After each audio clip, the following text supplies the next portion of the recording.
At yun mga idol, let's go. Yan, hilahin muna natin yung shop bago natin ikasa para mas sigurado na hindi matanggal.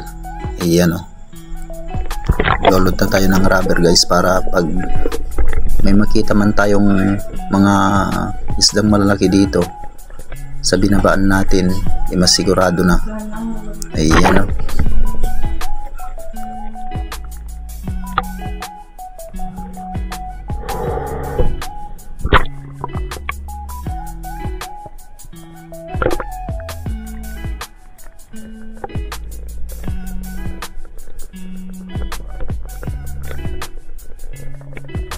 Dito sa binabaan natin na to guys, tingnan nyo yung mga dahon. Ayan o, naghalo ang tubig, tabang at alat. Kaya ganyan, may mga dumi, mga dahon ng mga punong kahoy.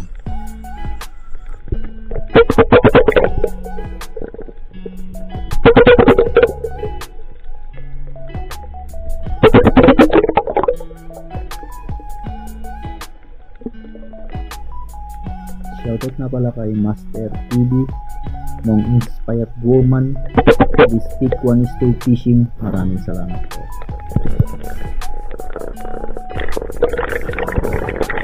Ang unang drop natin guys, walang nakitang malaking isda. Ito guys, yung pangalawang drop natin. Tingnan natin kung may mahuli rito. Medyo mababaw pa lang tayo guys. Dalawang katao pa lang. Snapper guys. Bali warm up pa lang to guys, bago tayo magpunta sa medyo malalim. Snapper, may pang-ulam na tayo guys. May pang-ulam na. Shoutout din kay Hot Picks Weather Report. Russell Fishing Adventure, June TV Vlog. At yan mga idol, ang pangatlo nating drop. Ito, hindi natin inaasahan ng ganitong pangyayari guys. Makakita tayo ng Maori. Ang problema lang guys, tingnan nyo kung anong mangyayari dito. Medyo natatawa lang ako guys kasi parang ang lapit-lapit na nga. Nakawala guys. Sayang. Ang nangyari doon guys ay biglang tumigas yung trigger natin. Mahirap makalabit. Kaya gano'n, lapit-lapit na nga, di pa nakuli, di pa napatamaan. Ang drop natin na to guys palang malapit dito, medyo malalim na part na. Ang daming mga snapper pero malilit lang. Hindi ako makapili ng pwede nating kalabitan dyan kasi malilit pa sila, pwede pa yung lumaki. Kaya balik tayo agad sa surface. Shoutout nga pala kay Sagwan ni Tatay, Bro Igan Kamanok TV, MG Eric TV.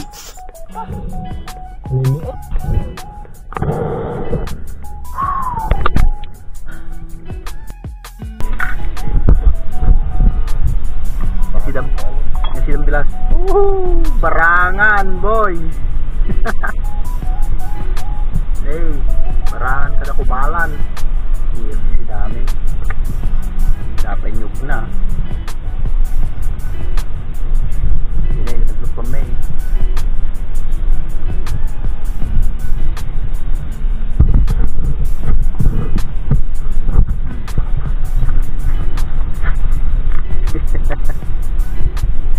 Barangan, si dami. Pagkatapos kong kumain guys ay bumalik agad ako sa tubig para mamana. At ito ang nangyari guys. Ang daming magagandang isda guys. Ito coral. Nakasalubong ko si Nemo. Ang dami nila. Sobrang amo pa nila guys. Ang ganda. Naaliw talaga ako nila guys kasi ngayon lang ako makatagpo ng ganitong klaseng. Ang dami nila, daming isda.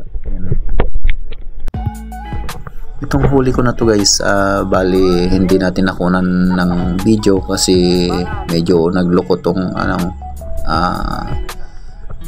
camera natin. Ang alam ko naka-open, yun pala ay naka-off pala guys. Kaya di natin nakunan lahat to. Bali, dalawang surahan.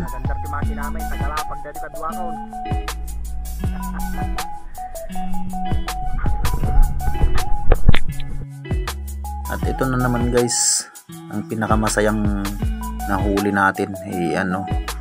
Medyo nagloko tong camera na naman natin guys. Hindi natin naisaayos. Buti na lang kaninang tinanggal ko tong face mask natin. Nakita ko hindi pala naka-open.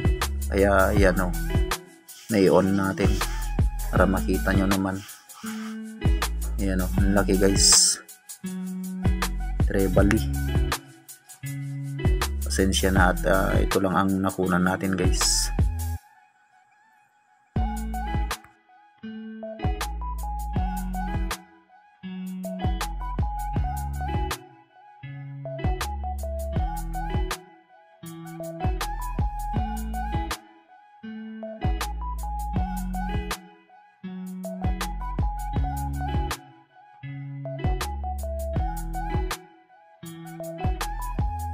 At ito guys, medyo malalim na part na.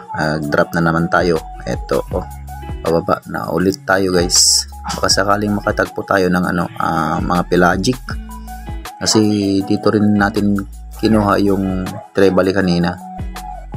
Ayan, baka sakali guys.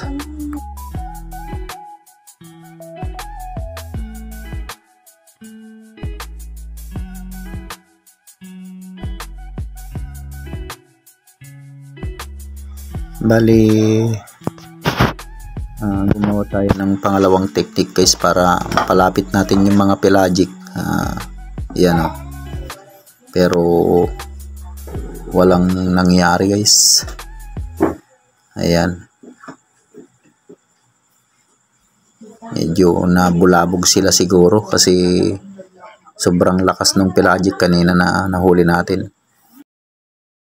At ito guys yung inuwi na natin yung mga huli natin. Ayan, dalawang malaking surahan.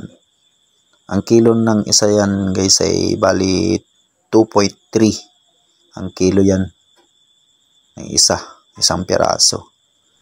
Shoutout nga pala kay Simple Cell Channel, Easy Pambid, Kapanat TV Adventure. Maraming salamat po.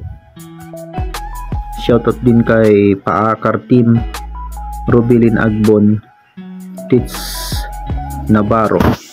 Maraming salamat po. At siyempre guys, ang isa na yan ay pang-ulam natin. Ayan o. Sakaling mataba ang surahan na to guys. Pasensya na kayo mga idol kasi medyo natagal tayo ng upload ng ating mga video. Kaya ito lang ulit, nagbabalik ang ating Jasper Fishing Vlog.